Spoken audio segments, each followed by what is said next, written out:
بسم اللہ الرحمن الرحیم۔ السلام علیکم۔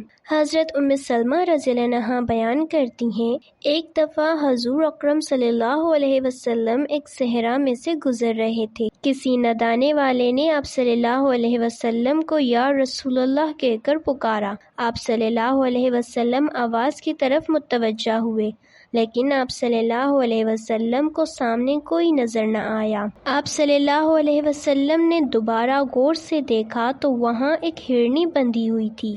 اس نے عرض کیا، یا رسول اللہ، میرے نزدیک تشریف لائیے۔ بس آپ صلی اللہ علیہ وسلم اس کے قریب ہوئے اور اس سے پوچھا، تمہاری کیا حاجت ہے؟ اس نے عرض کیا، اس پہاڑ میں میرے 2 چھوٹے چھوٹے نومولود بچے ہیں، بس آپ مجھے آزاد کر دیجئے کہ میں جا کر انہیں دودھ پلا سکوں، پھر میں واپس لوٹ آؤں گی۔ آپ صلی اللہ علیہ وسلم نے پوچھا، کیا تم ایسا ہی کرو گی؟ اس نے عرض کیا، اگر میں ایسا نہ کروں تو اللہ تعالیٰ مجھے سخت عذاب دے۔ بس آپ صلی اللہ علیہ وسلم نے اسے آزاد کر دیا۔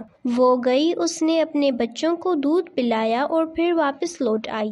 آپ صلی اللہ علیہ وسلم نے اسے دوبارہ باندھ دیا۔ پھر اچانک وہ عربی جس نے اس ہرنی کو باندھ رکھا تھا متوجہ ہوا اور اس نے عرض کیا، یا رسول اللہ صلی اللہ علیہ وسلم، میں آپ کی کیا خدمت کر سکتا ہوں؟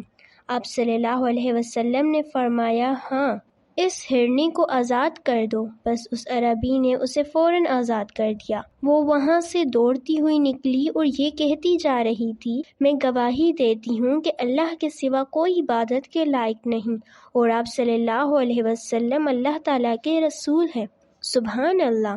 ملتے ہیں ایک دوسرے خوبصورت واقعے کے ساتھ، جب تک کے لیے اللہ حافظ۔